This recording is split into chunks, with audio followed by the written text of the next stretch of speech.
there are any wannabe writers here or writers in the group, you might want to join. It meets once a month, and we have a meeting with a speaker, and then wine and networking over in the cafe. So it's a fun group, and I recommend it. So when I was a kid, God was very real to me. You know, I loved Jesus who could walk on water and heal the sick and make the blind see. But then I went off to the University of Michigan. And I read Sartre, who said that, you know, there is no God, there is no meaning. You have to create your own. So shape up, get tough, and live, get by on your own. And there was Marx, who insisted that that religion was the opiate of the people, and of course Bertrand Russell, who insisted that anybody who believed in God was a weakling.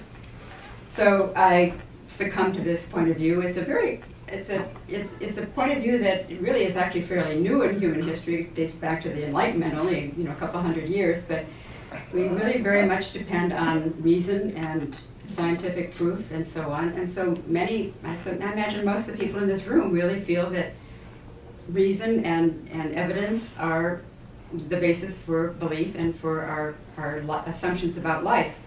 And so for most of my adult life, there's been this tension. One part of me yearned for God, for some kind of certainty, some kind of way to believe that I meant something in the universe and that I was loved.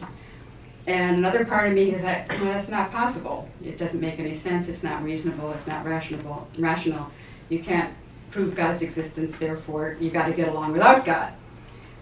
So that's been a tension for almost my entire life, and it was when I started this book process. Mm-hmm. Well, I worked at the Chronicle as an editor and a reporter, and he was one of my Chronicle colleagues here.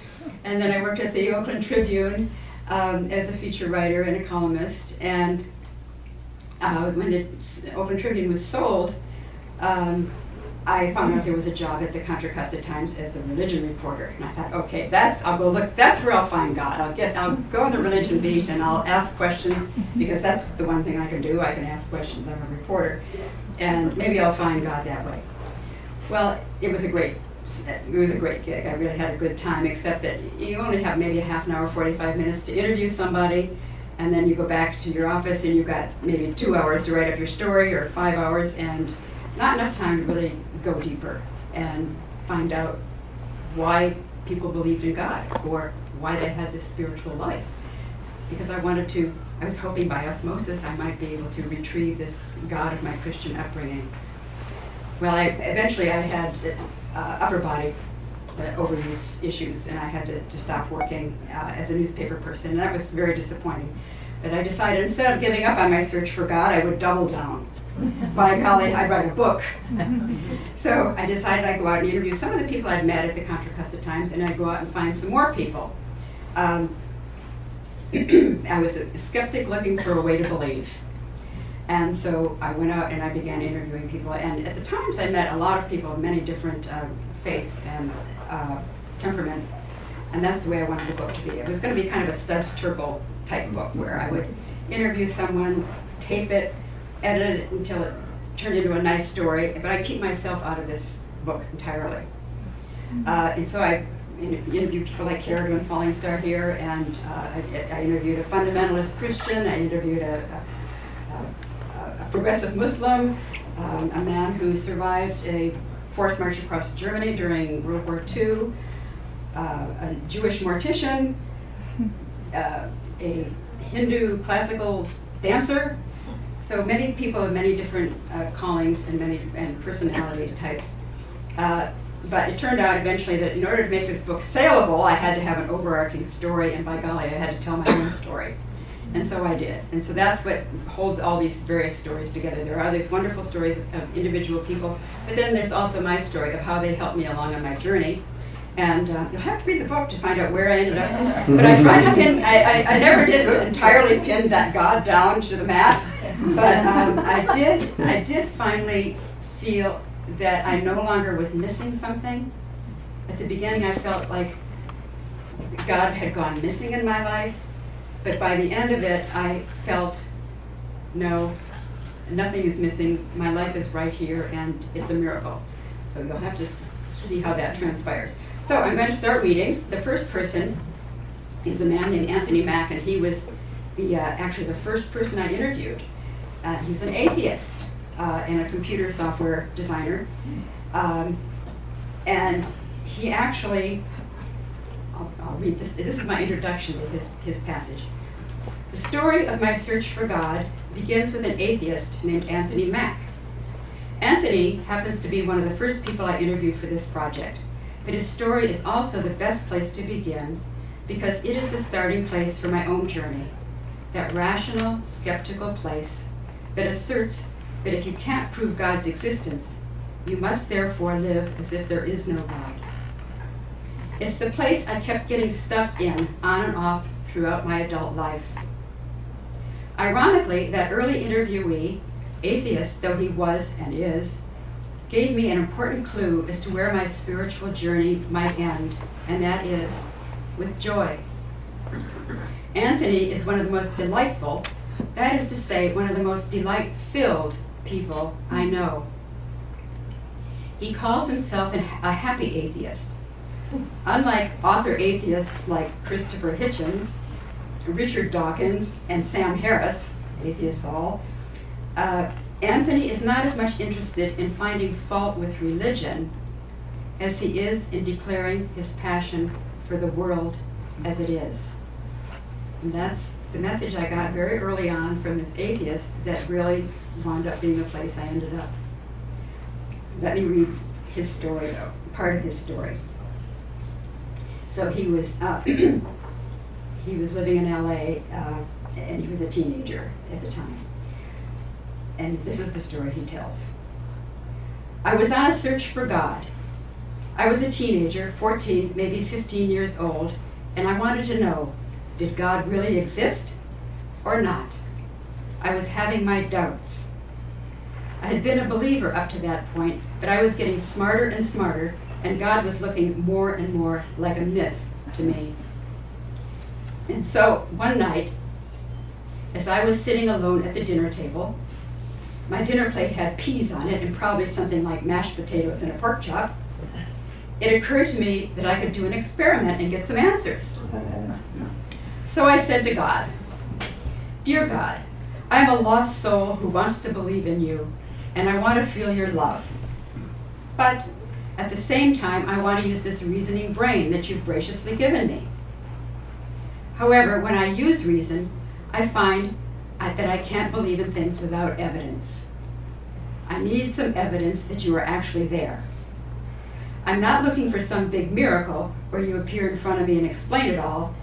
I just need the minimum, a single bit, just one tiny yes or one tiny no." Then I looked real hard at one of the peas on my plate, and I said, "God, could you hover this pea for me right now? If you do, then I'll know you're there and you want me to search for you." The pea was small and light. If God lifted it, if only a single inch, that would be enough. I'd see it, and I'd know that it was not a magic trick. Because with a magic trick, it's the magician who comes to you and says, "I'm going to make this bee or this rabbit or this elephant hover." In this case, I had picked the object myself, so if it did hover, there could be no mistake about it. A supernatural force was being applied to this pea, and God wanted me to search for him. I was dead serious about this. I was only 14, 15 years old, and I really thought I was talking to God. I'd read about miracles in the Bible, and to me, it seemed this one seemed so trivial. I wasn't asking God to divide the Red Sea or raise someone from the dead. I was asking for a micro-miracle that involved only a single pea, rising in the air for a few seconds. And if the truth be told, I was half expecting that little pea to rise up off my dinner plate. Well, the pea didn't hover. I tried wording my question in different ways. I tried saying it out loud. Nothing happened. That pea just sat there. So I said to God, "Look, if you're really as outside of time and as omniscient as everyone says you are, you know right now that the rest of my life depends on what happens here tonight. If you're listening and you want me to look for you here's your chance to talk to me.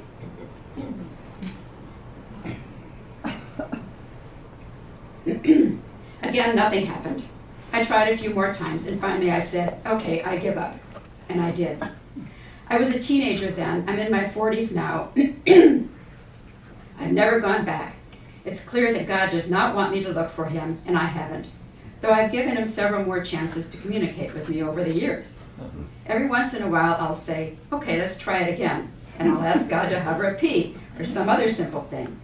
But as I get older and older, and I get more and more sure of God's inexistence, I feel sillier and sillier asking the same old question. The more I pray to God, the more I feel like I'm talking to Zeus. My prayers feel disingenuous, so I stopped. But you know, if I ever get to the pearly gates and God says, why didn't you choose me? I'll say, because you never hovered that damn P. So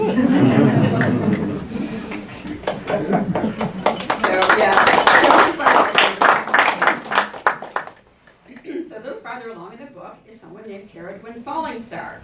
And she is a Wiccan priestess, a witch, someone you could also say. She lives in San Geronimo and has written several books of her own. She's practiced Wicca since the 1970s and is a founding member of the Covenant of the Goddess. The books are over there to be purchased if you want them, and she'll sign them. Her books include The Heart of the Fire, which is based on witchcraft in 14th century, 16th century Scotland, and this is a novel, and then a series of novels called White as Bone, Red as Blood, which takes place in 12th century Japan and involves magic. So Cara Gwyn's going to read from her passage in the book.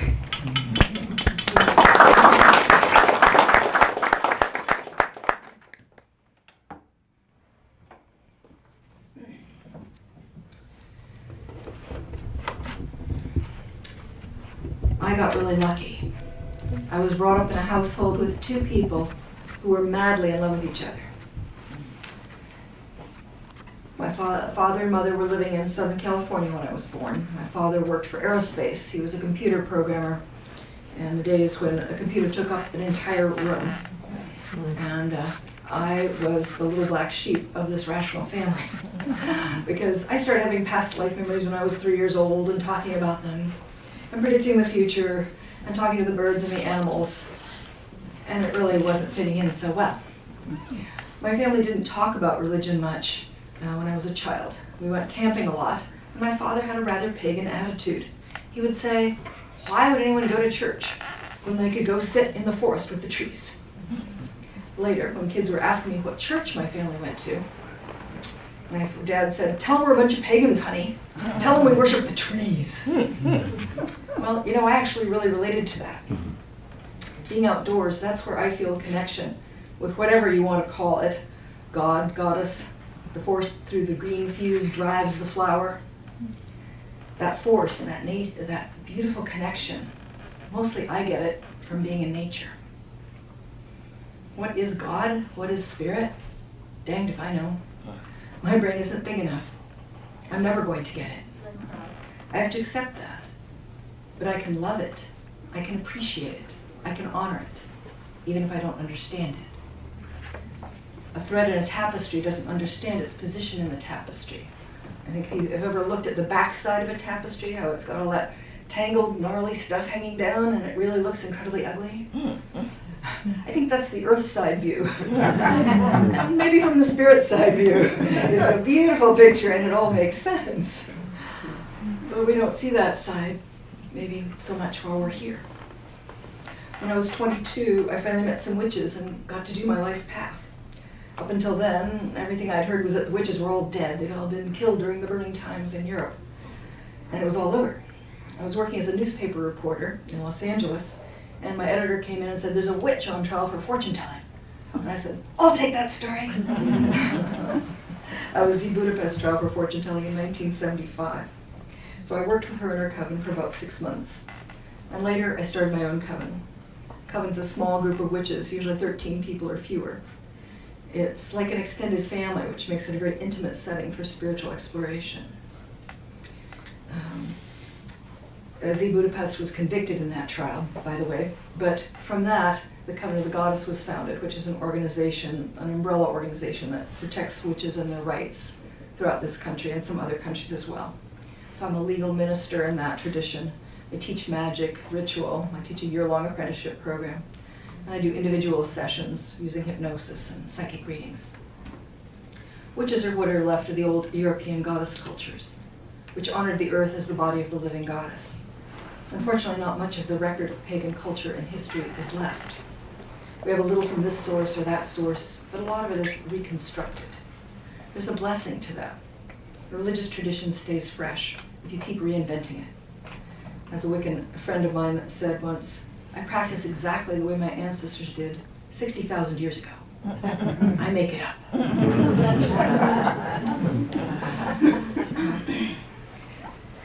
You know, I lost my husband some years ago, and that same week I miscarried our daughter. My husband was the healthiest man on earth, and he was a nurse, and at his work he got a bacterial infection that killed him in a week. Sometimes nature doesn't care how many vegetables you eat. And I had to come to grips with my lack of knowledge about how things worked.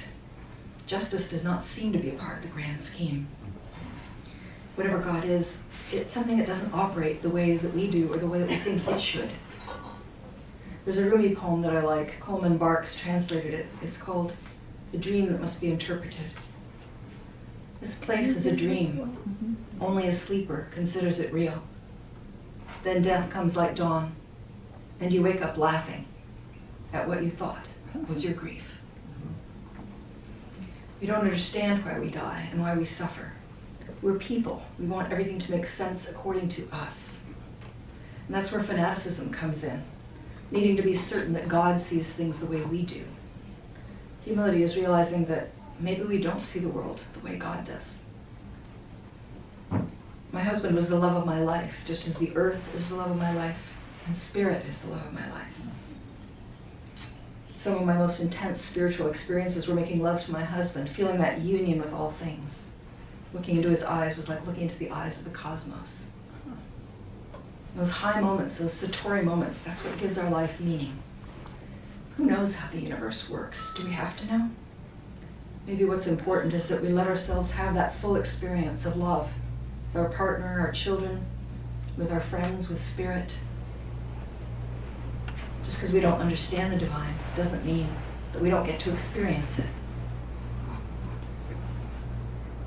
As it says in the I Ching, heaven prefers no man, but a sensible man prefers heaven.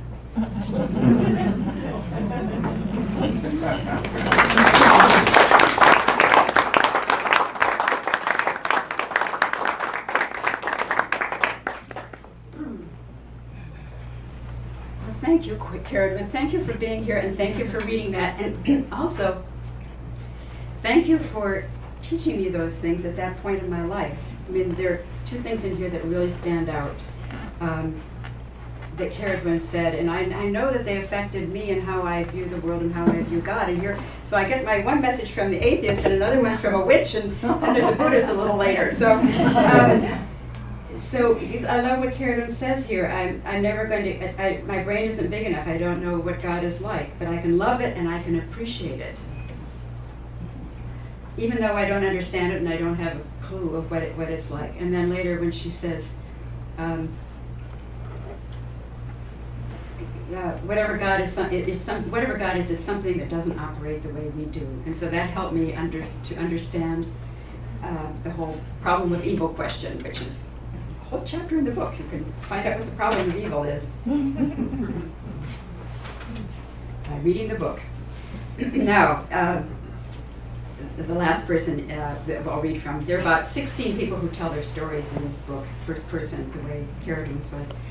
This one is a man who's a Buddhist teacher now. He was a Buddhist monk at the time that the story takes place. He and another young monk, they were in their late 20s. He had a fellowship at Stanford. He was looking to be a big success academically, but suddenly he realized he was going to be a Buddhist monk. And then he realized that he was going to go on this bowing pilgrimage with another Buddhist monk. And they thought it would take about a year to bow their way from Los Angeles to Ukiah. 3 steps and then a bow, a full prostration, forehead to the ground, stand up, 3 more steps, full prostration to the ground. Now, this man, Martin Verhoeven, was what was called the, he was going to be sort of in charge of taking care of the other man who was doing the main pilgrimage. He was going to be the Dharma protector, it's called, and he'd get the food together, feed him, and they had an old station wagon that they drove. He'd drive it from where they camped out to the lunch place, and then he'd make lunch and then walk back and then bow with his fellow monk, and then they bow their way to where they're going to camp at night. And so it wound up taking 2.5 years and just 3 months just to get out of the middle of LA out to the Highway 101. So, and they thought they'd be on this trip for a year, and then they'd be, wonderfully enlightened young Buddhists. But so here's a story from at one point in their journey. Hung Shur is his Buddhist, the other monk on the trip. At one point, Hung Shur and I were in Big Sur. We had been bowing for a year and a half, and we were hundreds of miles from our destination. It was November or December, remember, in the rainy season in California, remember cold, rainy winters? And the days were short and cold. We had wet clothes during the day and wet sleeping bags at night. We were miserable. Now, they were sleeping in the back of this station wagon, and they depended on people along the way to give them food and clothing, so they had no money. They just lived on donations the whole time. We were camped under the redwoods in a big state camping ground, reading the Avatamsaka Sutra in the back of the station wagon by the light of the oil lamp. The passage that night was about giving. It's called dana. A bodhisattva is not stingy, the text said. A truly wise person gives away what he has to benefit living beings. Well, just as we finished reading all about dana, this man comes along, and he's half naked, wild hair, scraggly, unkempt, unshaven, and smelly. You guys got anything? He says. At first we thought he was just a mooch, but then we started writing back and forth. Now the other monk was on a vow of silence, so he communicated by writing notes. So we started writing notes back and forth, and we said, whoa, maybe this is a bodhisattva, a spiritual being come to test us. Maybe it's a sign that we are spiritually blessed. We'll give him some of our clothes. So we gave the beggar a pair of monk's pants, a jacket, a wool hat, and a new pair of shoes. You got anything else? The beggar says. It's cold out here. Now we're both thinking, oh yes, this is a test from heaven. So we say, here, take our sleeping bags, take our rubber boots. Do you need some food? Pretty soon, we've emptied out the station wagon to this guy. Night is coming on, the wagon has no heater, and the beggar is gone. Hung Shur writes on his notepad, we forgot to bow to him. I nod. I was thinking the same thing. We'd missed our chance. If we bowed to the man, maybe he would have given us enlightenment. Pretty soon a parked police car pulls up with its lights flashing, and he's got the beggar by the scruff of the neck. Excuse me, venerables, this guy claims you gave him all this stuff. Is that true? We nod our heads. Uh-huh. The ranger is this square-jawed, square-shouldered, Midwestern sort of guy. He looks at us like we didn't understand what he just said. You know, we've been having a lot of thievery in the campground, and we're pretty sure this is the guy. And he's looking in the back of our station wagon, and there's nothing in it. I mean, he didn't hold a knife on you or anything. Oh, no, officer. And we're putting our palms together, thinking, now's our chance to bow to the beggar. We each do a little head bow, and the cop says, okay, and takes the guy away. Now, their master, their teacher, would periodically visit him on this trip, and he'd pull up, he had a Chevy. Every few weeks, he would come along. A few days later, the old gray Chevy pulls up, and we're on one knee telling our teacher all about the beggar and the park ranger. Our teacher shakes his head. So stupid. You guys have no wisdom whatsoever. Buddhism is not about seeking anything. You stopped seeking pretty women and nice cars and you became monks. And now you are seeking spiritual attainments. Same greedy mind, different object. Oh, this wasn't a bodhisattva? No, our teacher said, probably the real bodhisattva was the park ranger giving you a chance to get your stuff back.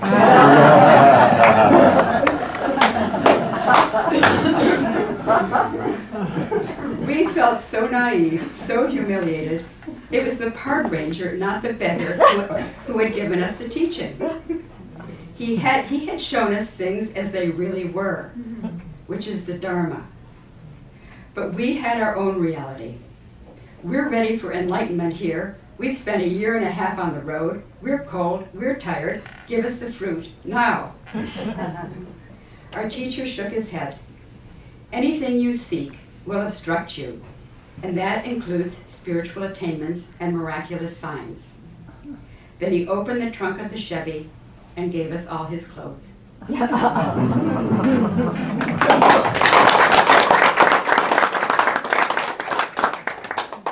I could read on, but I think I better stop because we need to have some time for the Q&A. So, yeah, why don't you sit here, quick, in case people have questions for Karen. What if she's here? It's one way back there. I was just curious how you found all these people you interviewed. You got some great stories. I wonder how you found them. Well, you know, I didn't want to interview celebrities because they wouldn't be able to give me enough time. You know, I needed more than an hour, which is most that you'd get from a celebrity. And also their stories would be sort of canned. So I looked for regular people who had a story to tell where their spiritual life and their daily life, the reality of their lives, intersected. So there was some friction there. I was a newspaper reporter for many years, so often my editor would say, oh, here's a great national story about adoption. Find some local people, you know, and turn it into a local story. So then I'd have to look for some people who had gone through adoption. So I was used to just getting on the phone and looking. So I typically tried to find somebody. For example, I was looking for, I wanted to be sure I had a Native American. So I called up somebody I knew who was a Native American and asked them to recommend someone who had a story and who is a good talker. You need somebody who's willing to talk and is fluent and is gabby, you know, who likes to talk. So then I'd get names that way, and then I'd have a little bit of a confidence that the person was going to be a good interview before I called them up. The people were, surprisingly, they were pretty willing to be interviewed. Jasmine. Barbara, thank you so much. That was such a great reading. I could just imagine that, people, the press, or if you're doing radio interviews, they'd be interested in the chapter on Islam and the Muslim. And I wonder kind of how you chose that particular person. It sounds like they're you said a skeptic or a progressive, excuse me. Yeah, a progressive. And I just wondered about your, approaching that particular faith and that practitioner, how you went about it. Okay. I do have a fundamentalist Christian in the book, and so I really did want to replicate as best I could the religious landscape of the United States and Bay Area in particular. And as I got toward the end of the book, I thought, oh dear, 2/3 of my subjects are men. How could I have done that? Where are the women? So I knew I had to get some more women into the book, and I had interviewed Muslims for stories way back in the Tribune, way back in the 80s. So I knew there are all types of Muslims, and most of them I knew were pretty normal, reasonable people. So I wanted to be sure that the Muslim person that I had in the book was a regular person. And so I did the same thing. I asked around, and I got the name of Ani Zonefeld, and she's a progressive Muslim, and that balanced out the fundamentalist Christian. And I also have, there's another Muslim woman in there too, who's just a little bit more conventional. Her story is pretty interesting, but it's short. She converted from Hinduism to Islam when she married her husband. So Ani was just such a great interview. She helped found something called Muslims for Progressive Values. Progressive Values. And she had been a songwriter in Southern California. And when 9/11, this happened with a number of the Muslims I talked to. When 9/11 came along, it was very traumatic for American Muslims because both of the two women in my book who were Muslims felt they had to re-examine their faith and see, okay, what's it about? And Ani told herself she was prepared to give up Islam if it really was a violent or unrealistic religion. So, and she studied it and she decided it was a beautiful religion, that women had a place in it. And she wound up becoming, and she as a little kid, she wanted to do the call to prayer, but she was told women can't do that. So she does the call to prayer now. So Muslims for Progressive Values is progressive. They are progressive Muslims as opposed to traditional ones, or the people I know, they're just traditional. They're not radical or jihadists or whatever, they're just regular people. But she's very much in the progressive end of the spectrum, where she'll perform weddings for gay folks, and women can lead the prayers and so on. Did I answer the question? Yeah, no, it's fascinating, and I'll have to read it now. Yeah. Yeah, thank you. How many people, first of all, how long did it take you to write the book? And secondly, how many people did you interview? And then, did you have any ones that you really, they were spectacular, maybe that you didn't use or whatever? So I talked to about 50 people, interviewed about 50 people, and sometimes I just couldn't get the story out of them. And so, since these are oral histories, started with oral histories, the stories had to be told in their words. I couldn't tell it for them. So if they weren't great talkers, then and couldn't tell their story in an interesting way, then I couldn't use it. What was the other part of the question, Lady? Oh, how long did it take? Well, that first interview with the atheist was in 1996, and I think I did the last one with Ani about 2 or 3 years ago. So, the writing of it took, I don't know. I'm really reluctant to say the number. It must be something like 12 years. But part of the problem was, first of all, each interview took quite a long time. They were very time consuming to do, because I spent several interviews with each person and hours of tape to go through. And I wanted it to be a Studs Terkel kind of book when I started out. I wasn't going to be in it. I was just going to be oral. People would tell their stories. I would stay out of it, and they would be glorious chorus of voices. And I wouldn't try to put anybody in a box.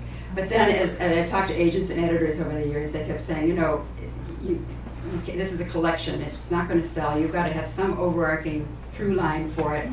And I thought, okay, what's the only possible through line was to tell my own spiritual journey, such as it was, and I didn't, as my husband will say, you don't have a spiritual journey. Yeah, you're right, I don't. So I had to, first of all, I had to, get comfortable with talking about my own very personal spiritual journey publicly, but I also had to locate it. And it turned out I do. It turns out I do have a journey, and I did end up in a place. And then I wove all these stories together using my own, how I responded to each one, and how they helped me, like Herod went moving me along, and the atheist, and the Buddhist, all of them did in their own way. Thank you. I congratulate you on this book. I really believe it's something important you brought to us. And my question is, what will the sequel be? Oh. Well, I do have some more interviews that didn't make it into the book. Oh, I think that was a question.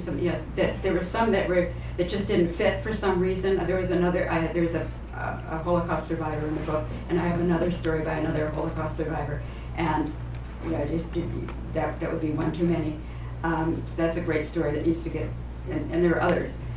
So I could do that, but then I also, I like writing humor. Yeah. Now that I've sort of resolved this question, I think I might like to go back to writing stories about my husband and my kids. And just the things that happened to me in life, and weave in the spiritual side of things too. Barbara, What about the Yangtze River trip? Where you met your old sorority? Oh, yeah, bumping into my old sorority sister, and, in Yangtze China. River. Yeah, so that's, stories like that. Yeah. Then there's another possible thing, is tracing my family tree back through the matrilineal line, my mother and her mother and her mother and her mother. And we wind up very conveniently about 50 miles from where my son lives in Minnesota. So researching that might give me some time with him.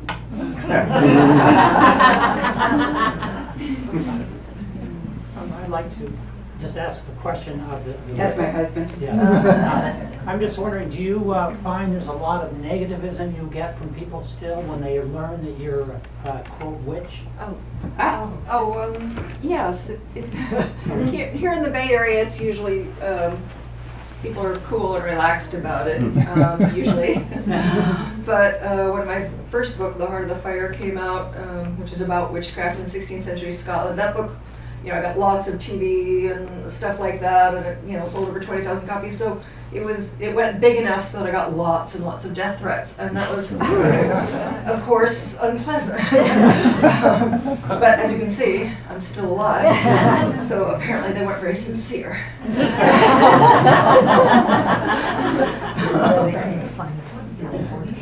Well, what's the definition of a witch? Okay, a witch, it comes from the same root word as wicker, which comes from willow. So it bends, and as a willow moves and shifts with the wind, that's the path of the witch, is the path of moving with the flow of energy. So that's one way to talk about it. A shaman is someone who works with energies of the mystical or spiritual sort, and whose basic work is to restore harmony and balance between humans and nature. So it's working with that kind of thing. We do a lot of, for instance, when I teach people a lot of trance work. We go on a lot of journeys. I'll take a whole group of people and we'll all go into trance and go to the same place and see the same things and get the same information. It's a very interesting, it's fun with your brain, magic is all about changing consciousness at will. So it's anything you do to change your consciousness purposefully. Maybe not like getting drunk, but more conscious processes is a form of magic. So it's basically playing with the brain and just seeing what you can do and what's that about. We talk about the goddess and the god. We talk about the male and female aspects of deity, but it doesn't mean we literally think there's people in togas trekking around Mount Olympus. It's generally, most witches see that in a more metaphorical light. So I like that about it, that you don't have to sacrifice your brain to follow this particular spiritual path. You don't have to believe in something that your intellect goes, I don't think so. You can just keep it kind of open and, as I say, move with the flow and experience a lot of different things, and then decide what you think about that. Yeah. When you suffered the unspeakable losses in such rapid succession, intellectually, how did you, did you see that as random occurrences, or how did you? At the time, I would say my intellect was really not functional. Mm-hmm. I was so deep into grief that I wasn't really functioning in any kind of coherent way. I think I was just barely functional when you interviewed me, actually. Oh, yeah, we talked about 2 years after your husband died and you had the miscarriage, and I remember you telling me that, and I thought, oh my goodness, it's only been 2 years. Yeah. Yeah, so I was barely functional when she talked to me. Yeah, no, you were functioning quite well, that's what surprised me, yeah. But yeah, it takes time. And as I say, I don't, for me it was accepting that there was something that I wasn't going to understand and that wasn't going to make sense to me. Mm-hmm. And that was how it was going to be. It wasn't going to make sense to me. Mm-hmm. And then I was, I remember it was shortly after my husband died, I was in a library, and a dragonfly had gotten in, and there was a skylight, and it kept beating itself against the glass. It could see the sky, it could see the clouds. It didn't understand why it couldn't get there. Mm-hmm. And I kept trying to think to it, come to me, and I'll take you outside, I'll take you outside. It couldn't hear me thinking. And I was just like that dragonfly. I was just hurling myself against the glass of my grief. No, it can't be like this. I have to get out. There has to be something better. You know? And I thought about that. I thought, even if Spirit wanted to help me, how could it get to me right now? I'm so full of grief. I'm so full of anger. I'm so full of my emotions. I couldn't have heard anyone reaching out for me right then. And so, as I say, it's sometimes we accept that life didn't turn out the way we planned. In fact, in Wicca we have a saying: if you want to make the goddess laugh, tell her your plans. Because let's face it, it's often like that, isn't it? We all had a plan. I see most of the people here are older. I'm sure you all had a plan for how your life was going to turn out. And I'll bet for most of you it came out a little different than what I thought. So accepting that as best we can. Is there more question? There's one over here. In the book, I was wondering if you could talk a little bit about the story of the Nobel laureate in physics, because I think that story, there's so many people that get stuck with scientific validation, and how can you really believe in an entity similar to the atheist. But I thought his way of being able to scientifically get to that place of belief was really interesting. Yeah, this is Charles Towns, who was a Nobel laureate physicist who discovered the maser which became the laser. And he described a moment when they were struggling trying to figure out how to make this laser. I don't know how they knew there was such a thing to discover, but they were working really hard on it. And he was sitting in Washington and out in spring, and the azaleas were out. And he said that he suddenly saw how they could do this. It had to do with the temperature. And he describes that moment as like Moses burning bush. And he said, scientists get ideas and they don't know where they come from, but he thought that was a revelation from God. But he didn't try to prove the existence of God to me at all. He said it's more common sense. Just, I read the Bible, I talk to other people, I observe life, I observe human beings, and that's what I think. I think God is there, and he says he feels God's presence in his life. And a number of my people just say they believe because of this experience of God, and I have to believe them. But he didn't give me any evidence. He didn't give me a rational line of thinking. But what I thought was interesting was when he said something that is kind of a theme. It's that we don't know enough yet. He was like, we know a lot of things, but there are things that we don't know enough about yet to be able to explain. And I thought that was, it's one thing to hear it from somebody who takes more of a spiritual kind of an orientation to that place, but to hear it from a scientist at that level, I thought that was really interesting. Well, he said that scientists have faith too. They have faith in science. They have faith that the sun is going to rise the next day. And he said, we don't really know that's going to happen, but that's faith too. So, yeah, he was amazing. Any more? Ready for more wine and cheese? Ready to have our books signed. Yeah.